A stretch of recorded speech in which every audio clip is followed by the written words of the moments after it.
morning, everyone. As you can probably tell from my accent, I'm just over the pond over in the UK, so it's in the afternoon here. So I apologise if I get the time zones wrong. So today's webinar is going to be looking at the PowerPack for Revit and 5 money-saving tools that are actually in the PowerPack for Revit. As Misty very kindly introduced me, my name is Simon Dickinson. As well as being a BIM manager in one of my previous lives, I am also, when I find what I've done with my mouse, there we go, activate that screen. I've been using Revit for sort of 20 years and working as a BIM consultant as well. So I'm quite new to the job of Global Product Manager for the PowerPack for Revit. But feel free to get in touch with me if you have any direct questions regarding to the PowerPack. So the first thing that I normally get asked is the PowerPack for Revit. What actually is the PowerPack for Revit? Well, the PowerPack for Revit is it's a plugin for Revit, and it's a series of tools that we've developed. We've been developing this package since about 2016 or 2015. Revit 2016 was the first release, and we've been developing lots of tools to make what is already a good platform in Revit better. Because as good as Revit is, there's always some holes that our customers come to us and say, wouldn't it be nice if Revit was a little bit more flexible if it did that? So we've developed some tools to improve the functionality in Revit, some tools that will allow you to do things that Revit just cannot do. Okay. So we've based the PowerPack around 4 major areas. So interoperability, how we share the data, productivity tools, modeling tools to improve the way we model, and family tools to improve how we manage the content that we're using within our Revit projects.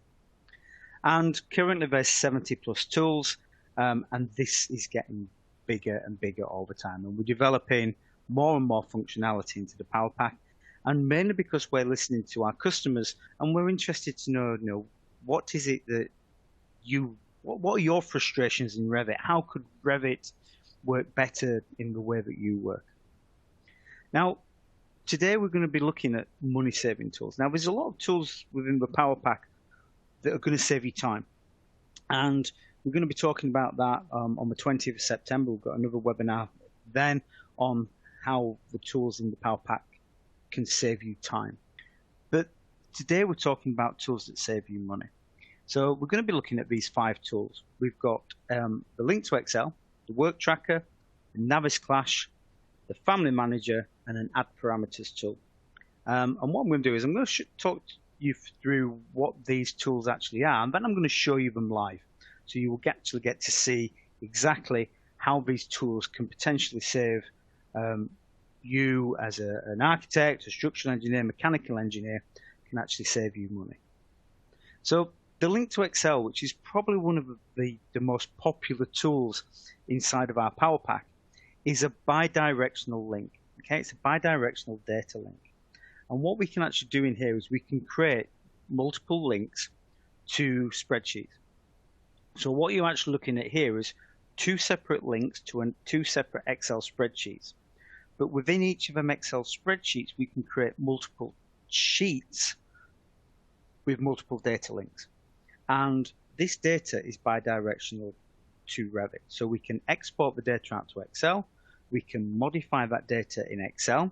We can sanity check or check that the data is correct, and then we can push that data back from Excel into Revit. Okay, and we've got various different tools to also verify that anything that's changed is correct when we actually start to do the import. So we're not getting rogue data coming back into Revit, and we can make sure that everything is correct.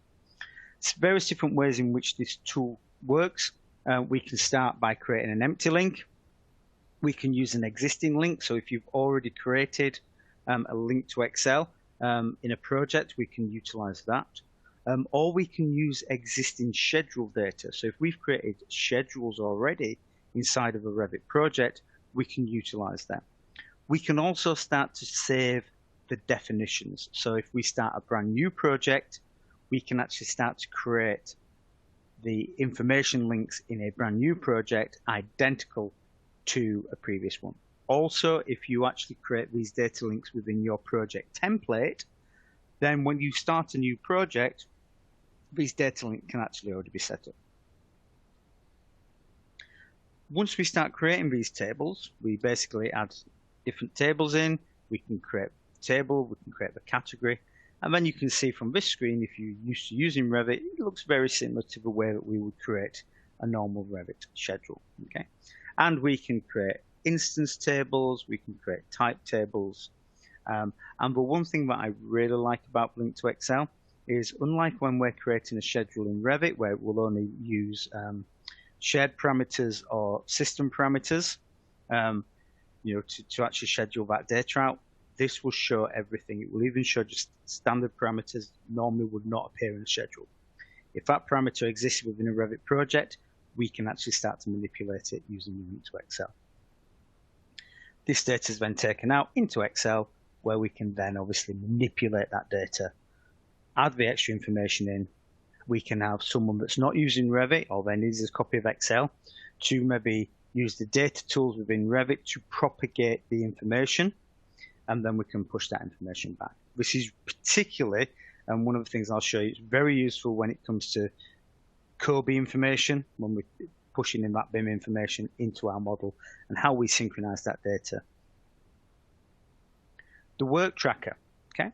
Now, this is a tool that some people, particularly some of my customers, are like, oh, this is a bit of a big brother, watching over how much work we're doing. But Work Tracker is a way of monitoring how much time, so how much money we're actually spending on a particular project.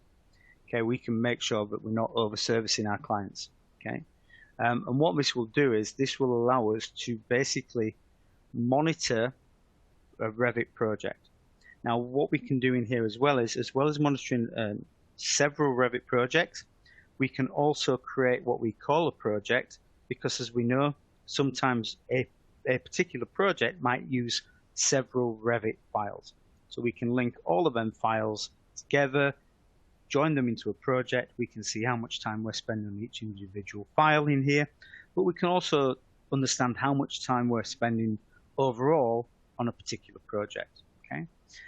The nice thing is about the way that this works, it can work on a SQLite system, which is free. All we have to do is put this SQLite file into a shared location, network location, where everyone can see it. We can also link it to a full-blown SQL server as well, so that the data is actually being stored. Interestingly, we're just investigating and looking at some data management tools for the data tracker, where we're going to be supplying a Microsoft, what's it called, Power BI, a Power BI dashboard template, so that you can actually monitor particular projects and we can see what's going on. All the data can be reported out into Excel, so we can actually export all the information to Excel. And so you can actually use Excel, you can use your own data management tools for monitoring how much time we're being spent. We could almost use this for billing of customers as well. And we get full reports. So as you can see here, we've got some project names in here, various different files. We can start to see how much time has been spent on each project. The way that this does this, it's using the journal files in the background, so it's monitoring every single operation that is done on that file. We even have a timeout system in there as well, so if you don't touch the project for 5 minutes, it will stop recording time against that project. Unlike the time command, which used to be in AutoCAD, where it had that annoying feature where if you opened an AutoCAD DWG at 9 o'clock in the morning, closed it at 5 o'clock in the evening, it would quite happily log 8 hours against that file, even though nothing was done.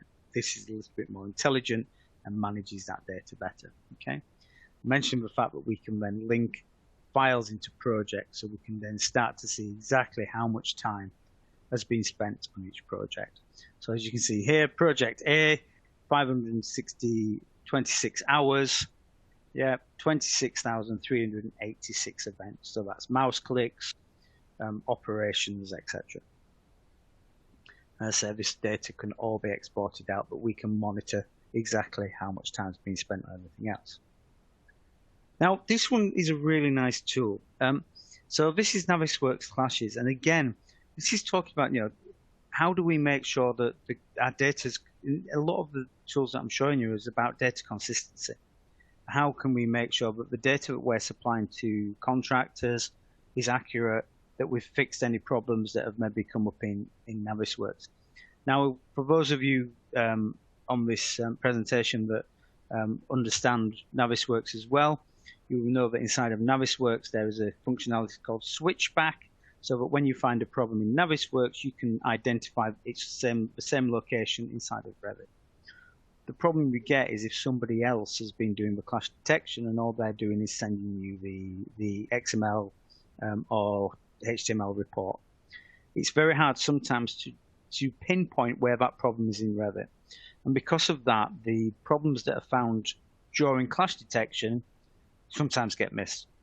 And then they'll either reappear again on another clash report, or they can get missed completely and they become a problem on site because we haven't fixed that clash. The Navisworks Clashes tool will allow us to import the clash reports from inside of Navisworks. Just from the XML file, that's all we need. It's got all the locations. We can see the image file in there as well that you would normally get in the report.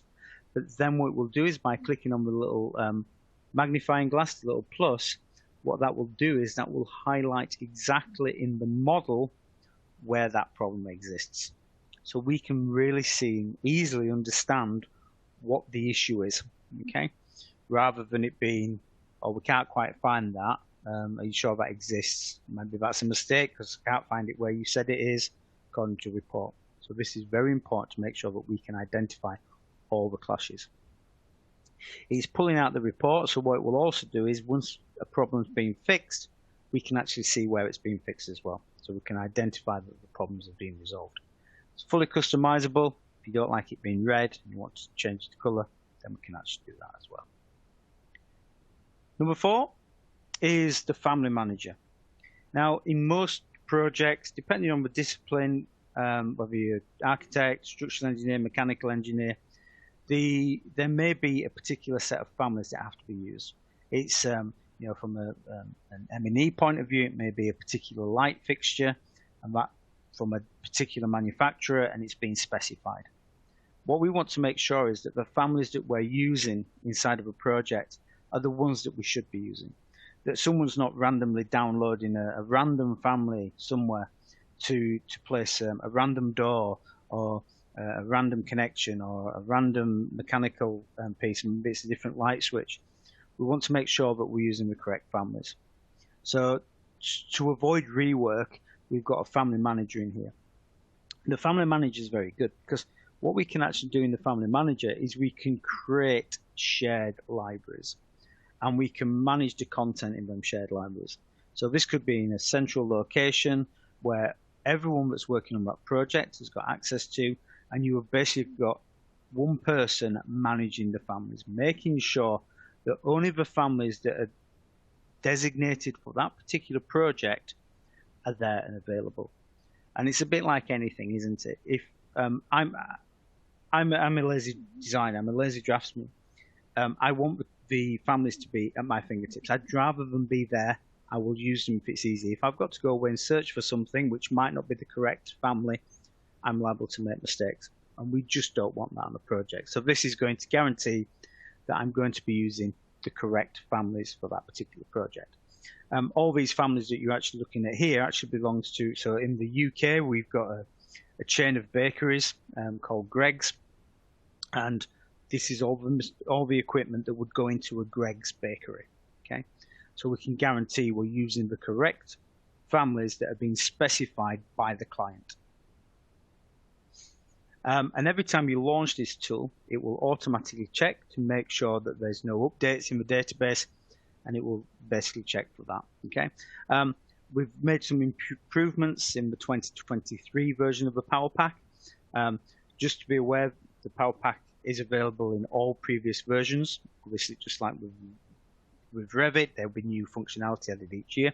But every bit of functionality I'm showing you is available in the last 5-6 releases at least. So I'm pretty sure it's going to work for you on your projects. The last one and the 5th one, this is the add parameters. Now, the one thing that can be a bit frustrating with Revit is sometimes you are trying to get certain information out of Revit, and that information is very hard to get because that parameter doesn't exist, and we need to make sure that the list of parameters is actually available.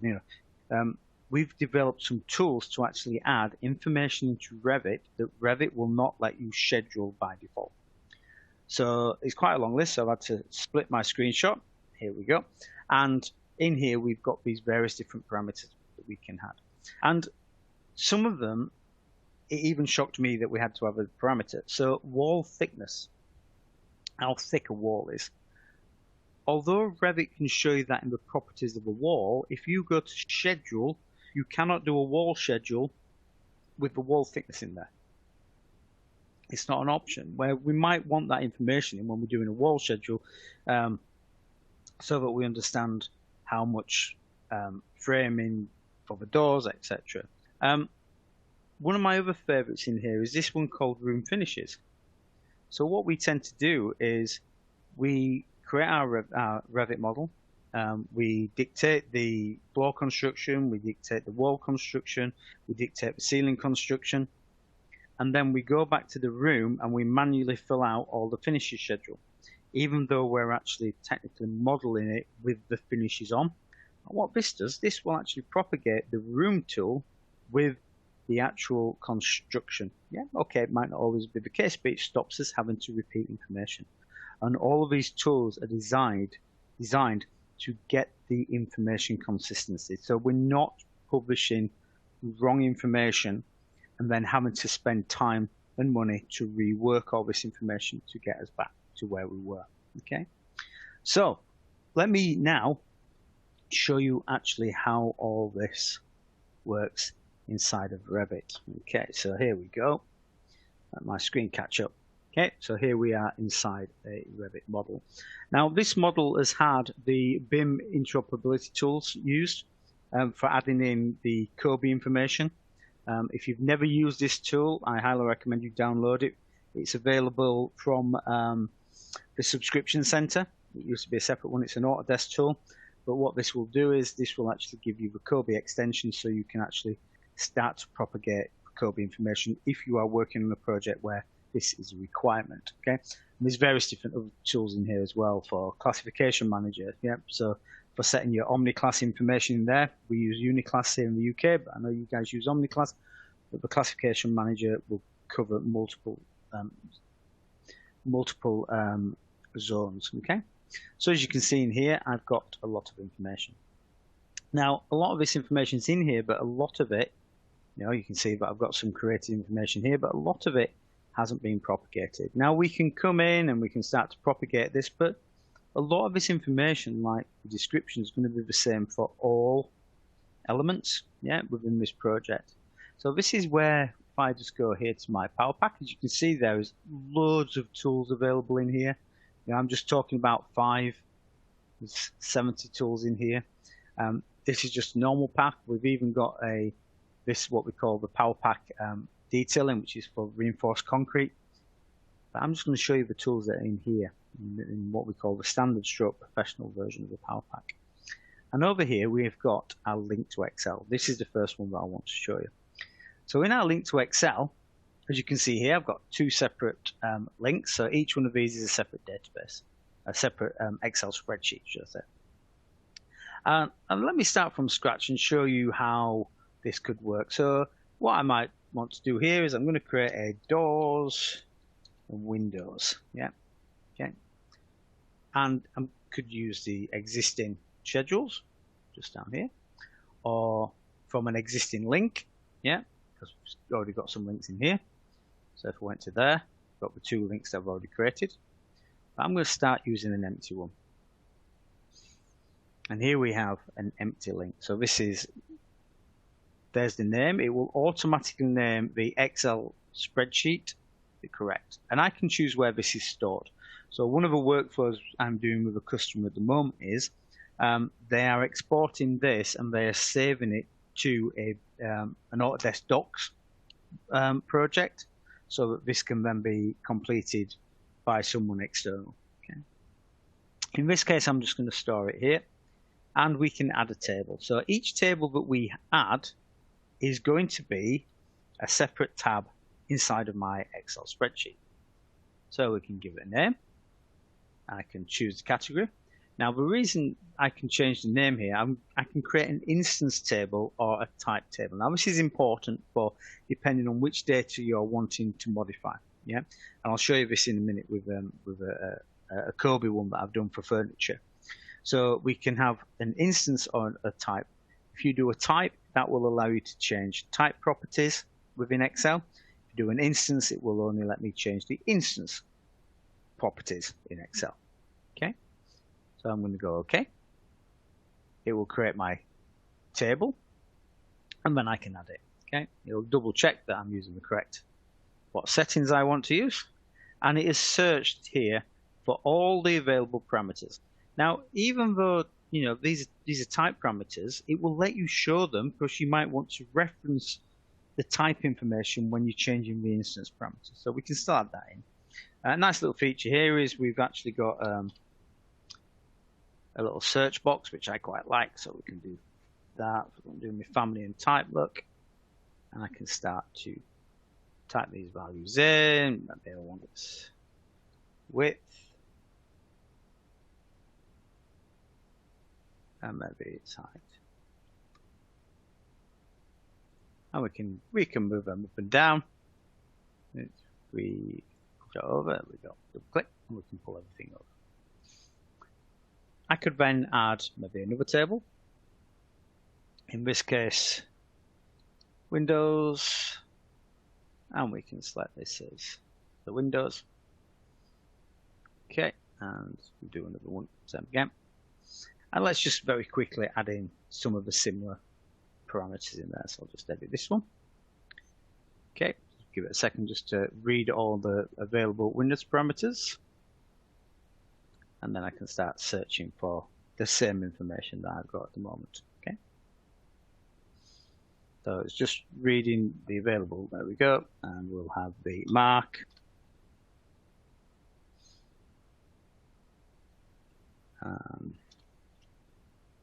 Family and type.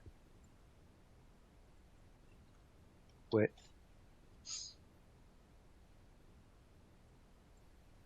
Height. And I'm also going to still height in. Okay. Obviously, there's a lot of work in setting this up the first time. But as I mentioned earlier, one of the really nice things we can do in here is we can export the table definition. So once you start to create one of these links and you've added in all the information that you want on this link, then we can save that. So when we start a new project, once we've got the standard that we want and the information that we need to manage, yeah, then we can pull that in. Okay, so this is really about looking at the quality of the data that's in the model. It might even be where we're looking at fire ratings, and we need to check that all our doors have been given a fire rating. But then we want someone else then to modify maybe the acoustic value or the fire rating value within the door. So once I've got that done, I can go OK. And here we have the ability to export and import. And you can see here it will tell me the last time this was exported, yeah, or synchronized. And as you can see, this was done in the future. Obviously because I'm a little bit ahead of you, but what we can do is let's do an export on here, and we can export that out. Export successful. If I just go into here and let's go file, and we'll open, let me just browse for the one we've just done, Quayside doors and windows. There we go, it's the one I've just done, and we can open that up. And as you can see here, it's pulled out all that information. Now this is quite simple information, but you can imagine where, I'll show you with the Kobe that you've got a lot of information that we want to propagate in here. Okay, things like the curtain wall doors. So we know that curtain wall doors will not auto-enumerate, so I can start to update that information. Here's my windows. I've got an inconsistency here that all the windows are at different sill height. Yeah, maybe I could put the level that the windows are on and know what the sill height needs to be. So what we can do is we can actually change this. And the one thing that's nice is, if I change that to say 750, and we'll put that to 750, I can use the data tools inside of Excel to basically update this information. And this is the key. We could be using lookup tables to actually pull this information out of a database, out of another Excel spreadsheet, but we've got all the data tools to be able to do this. Okay. Once I'm happy with it, I can do a save. And we can go back into Revit. Now, the one thing that I'm going to do is I'm just going to tick this box here, because once we've made our changes, and it might not be a Revit user, it could be someone who doesn't use Revit, I want to be able to check the data that's coming back in, just in case someone's changed something that they shouldn't have done. Then what I can do is I can force an input. This will now look and analyze all the changes. Look, so it's the same. So all the information in the doors is the same, except here. Look, yeah, and it's showing me here. Look, the fact that CW1 has changed. Yeah, the Revit value was blank, so I can see that. If I go to the Windows, here we go. It's telling me what the old versions were and what the new versions is, and I can choose whether to ignore the Excel or let the Excel overwrite. Okay, so we can do an OK. Import successful. Do an OK again. And now, if I select this window, that window is 750, and every window I select is going to be the same because I've used Excel. So this can really help you with the data consistency. If I just go back and we have a look at the other link that I've done. So here we have a let's edit this. So what I've done here is I've got a furniture type and a furniture instance, and as you can see is I'm exporting out all of the code information. So I won't export it because I should have already exported that previously. Let me just go to here and do this furniture one. Okay, and here you can see we now have all the code information, and this is the information that takes so much time to fill in. Yeah, and it's so important that we get this information correct. Yeah, you do not want this coming back and people saying this data is incorrect. And we all know how hard it is to modify this information actually inside of Revit. Yes, we can use the BIM interoperability tools and we can export the actual COBE spreadsheet, but if we make changes to the COBE spreadsheet, we can't put that data back. Here we can make them changes and we can push them changes back in. So really powerful tool.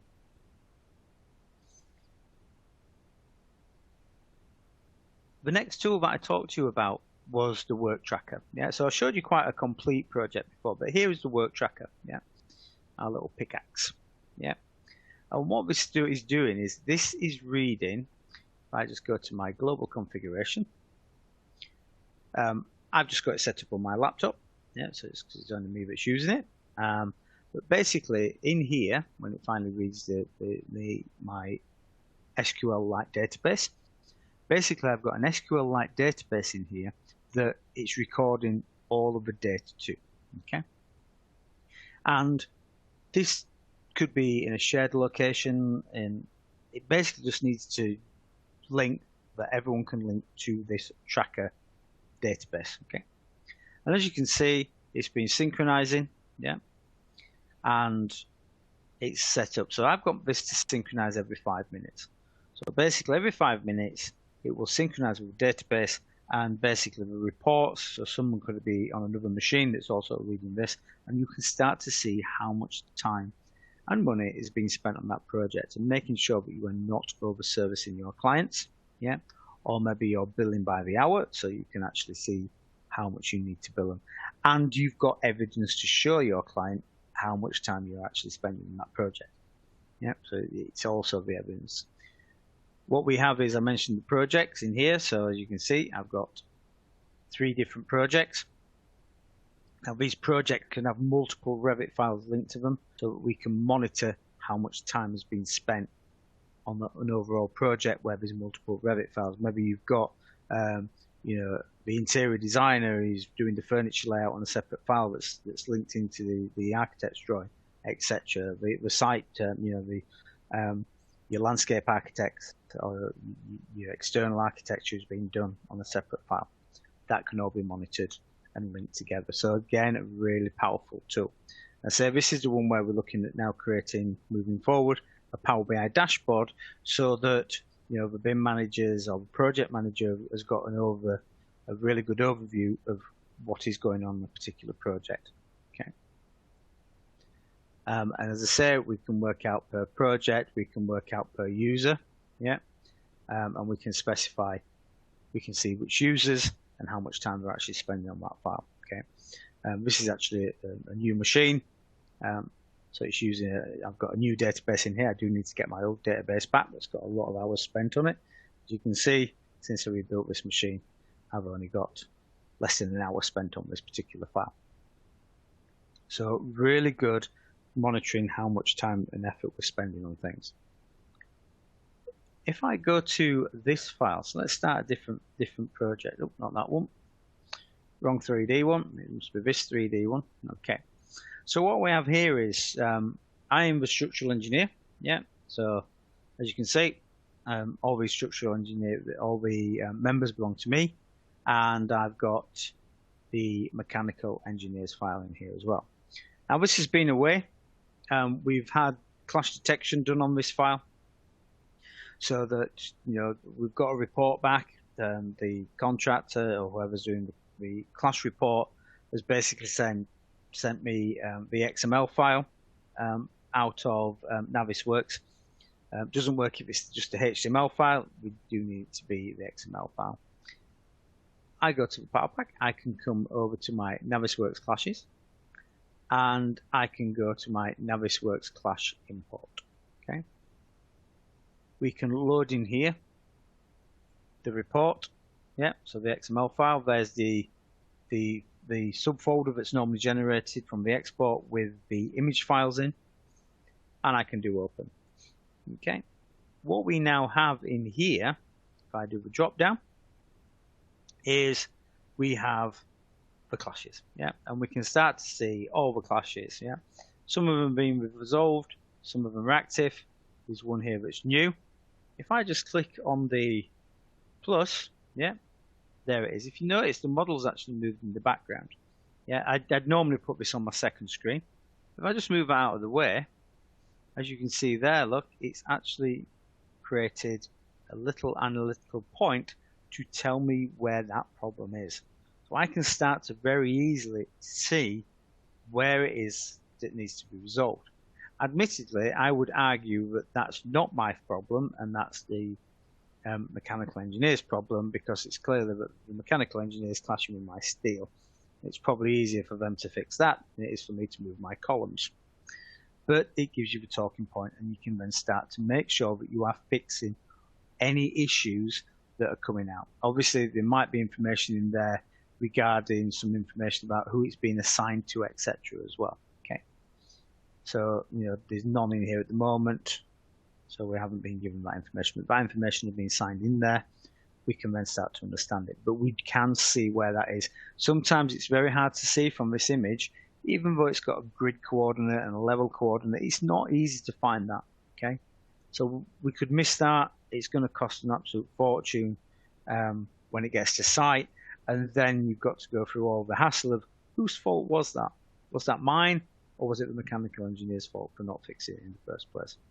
But we can start to really look and start to understand where these problems are going to exist inside the project. So I can click OK. A couple of other tools in there that we can do. Once I'm happy, I can then clear them points. Yeah, so we can clear them points out, and the points will disappear. Look, so we can turn them off, because obviously if I go back in, I could then turn everything, all the clashes on, and it's a bit hard to see which ones are clashes, because I might have clicked on the resolved ones, because there's actually, in the original model, there was an issue here where this was a solid beam, but we rectified this. Rather than finding the problem on site, it was easy for me to change that just to a castellated beam to resolve the issue. Yep. Okay, so that is our Navisworks clash tool. The next one is our family manager. Yeah. So again, how do we utilize making sure that we only use the correct families that are deemed for this particular project. Let me just go back to this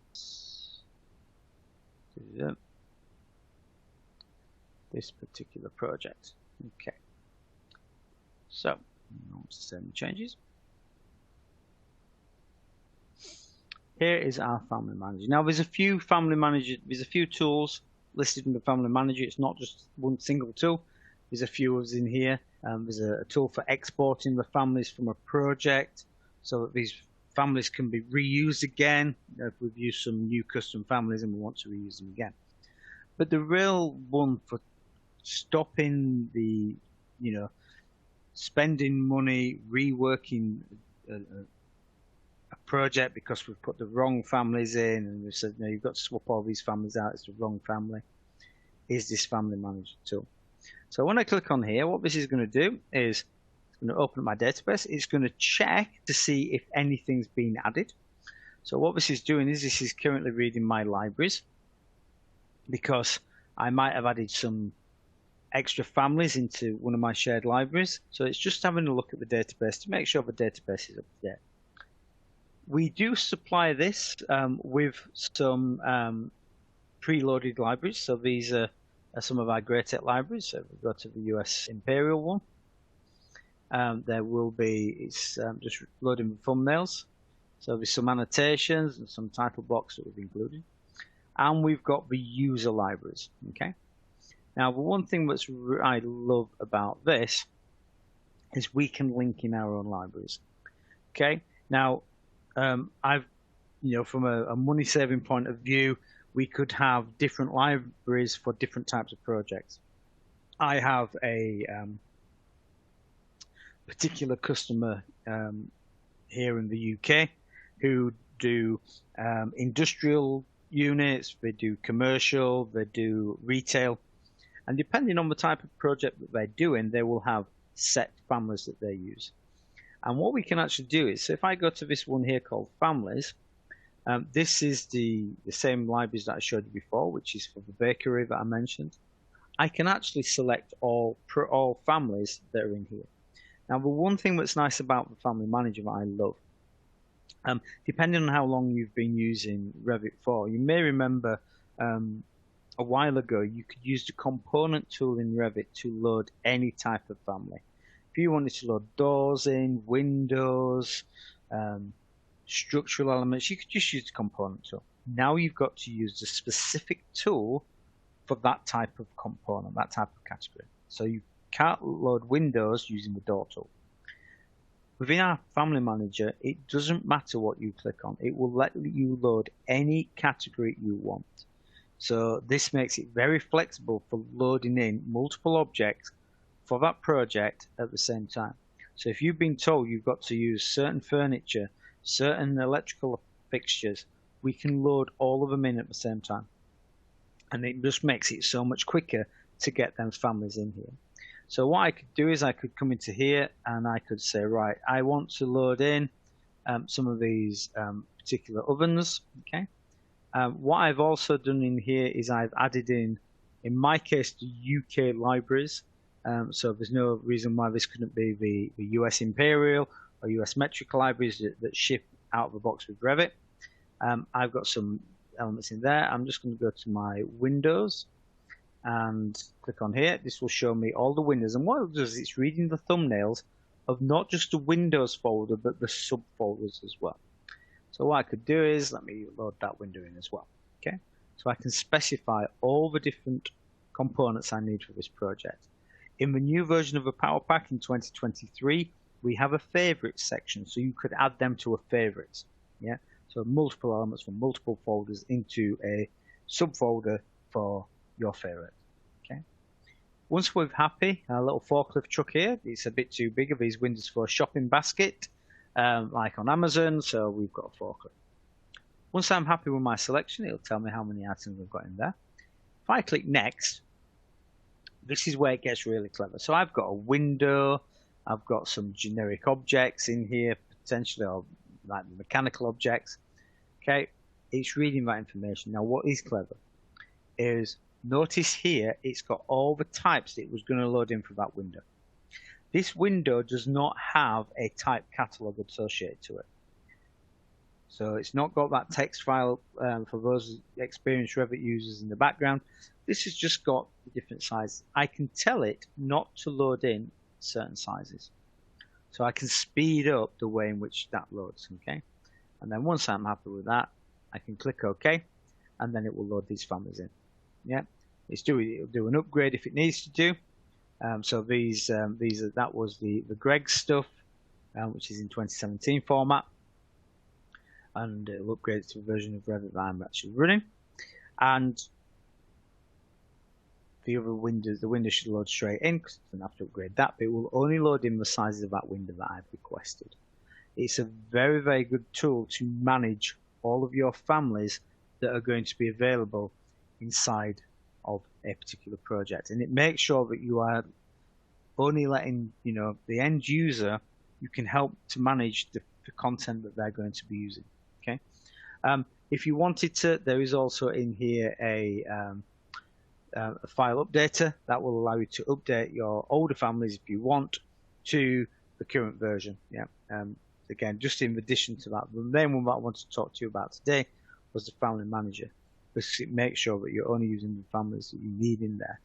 Stops you having to rework, stops you having to swap out families that were incorrect families for the correct families later on when it's discovered that it's got the wrong family actually in there. The final set of tools, yeah. So it'll take me about 5 minutes, so we've got some time then afterwards for questions and answers if you've got any questions. The one thing that we did was we've got this add parameter tool. Now, out of the box, when you launch the PowerPack for Revit, some of these are actually turned off. And the reason being is since we created this, Autodesk have actually improved Revit and they've added some of that functionality, but not all of it. One of the things, as I said, that's always surprised me is the wall thickness. I can click on this wall and let's just wait for the properties to come up. And the one thing that I've got is I've got the area, I've got the volume, it knows all that. So it's obviously using the thickness at some point to work out this information. If I go to edit type, when the edit type window comes up, in here, it's grayed out, but it knows what the width is. So it knows how thick that wall is, but I cannot schedule that information. Yeah, and it's information that I might want to get in my schedule. So what I can do is I can go to the PowerPack, and as an example for one of the parameters, I can come into here, I can add the wall thickness. Yeah, and that will create a parameter called G wall thickness. This is a shared parameter, which it will have added in. I'll show you in a second. So when I go OK, yeah, what we will have, it comes back. I now have in the properties let's click back on that wall. There we go. I've now got G wall thickness of 125. Now what that's actually done is it's added it to all walls. Okay, not just added it to the wall that I had selected, it will add it to all the walls. If I click on an external wall, there we go, 290 mil. Apologies, I was going to change this into feet and inches. I just didn't have time this morning, just to get that. Yeah, but we have got the ability to add that parameter. Okay, and that will be schedulable. If I just go to my manage and I go to my project parameters in here, as well as having all my Kobe stuff, I go down to the bottom. I now have the G wall thickness. If I modify that, you will see it is actually a shared parameter. So that's pulling it from our GRAITEC shared parameter. Okay, and we can then schedule that information. If I go to this this particular room, let me just see if I can go over the room. There it is. Okay, so in this room, yeah, we've got some information about its base finish, its ceiling finish, its wall finish, its floor finish. They're blank. So I'm expected to fill that out manually. Okay, even though that wall is set up with a plasterboard finish, yeah, it's P finish, and we've got the makeup in there of everything else. So what I can do is another really useful tool on the add parameters. to show a few of these, is we've got this room finishes one. Yeah, it will start, and I can just select each room. I don't have to select all the rooms. Just select the rooms I want that information to be added to, and I can click finish. Okay. If I now reselect this room, it now knows that the ceiling finish is a ceiling tile. It's 600 by 600. Yeah, so it's a 24 inch by 24 inch plasterboard wall finish, concrete sand cement screed. If I'd have had a carpet finish on there, modelled that, it would understand that. Yeah. The one thing that this will also do, not by default, but if I now go back to here and I just go to my little down arrow, which usually means settings, if I go to the room finishes, I can actually get that to automatically update. By default, it doesn't. By default, you need to rerun the tool. However, if you do that, if I was to then add in there some carpet, it would understand that was the finish, and it would start to update the information accordingly based on whatever I change. If you have, so for instance here on the wall finish it's plasterboard, say for instance one of the walls was exposed brickwork, then it would list multiple finishes. It would say plasterboard / brick, yeah, or whatever you wanted to call that. So it's very useful at pulling that information in. Okay. So got to remember, not all of the tools, some of the tools that I've shown you today, like the link to Excel, the Navisworks Clash, the Family Manager, the Work Tracker, they are all generic tools, regardless of what your discipline is, whether you're an architect, a mechanical engineer, a structural engineer. Them tools are designed to make sure that the data that's in your model is consistent and help you to verify that data. What you will notice in the add parameters, some of these could be architectural, could be structural, could be mechanical, yeah, architectural again. One of the nice tools that we do have, if I just click on this one, so here we've got a model in here. This has been done using some of our other tools. So we have the start coordinates. Ignore these at the moment. They are to do with the reinforcement. What we can do with one of the parameters is very useful if you need to do a foundation layout, a pile setting out schedule. It's very manual. How do you could add a spot coordinate into your model, but the problem with the spot coordinate, it's technically you can't schedule that information. It's a visual representation. You might want to be able to export that to Excel, etc. So one of my favorite tools within the PowerPack in here, if we go to our coordinates and level, what that will do is for, if I just did that, it's writing this data to all of my various different documents. So if I click on here, look, this column, we now have a G coord and a G topo coord. So for those of you that are experienced with coordinates in Revit, you know that we have the survey point and the project point. That's the project point.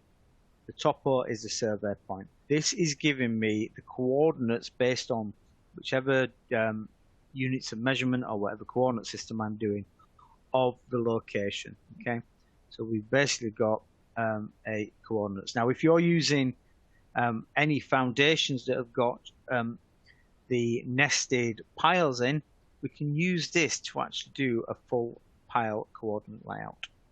Okay, and what's more important about this is this data is live. So if for whatever reason you start to move these around, this is going to update itself. Yeah.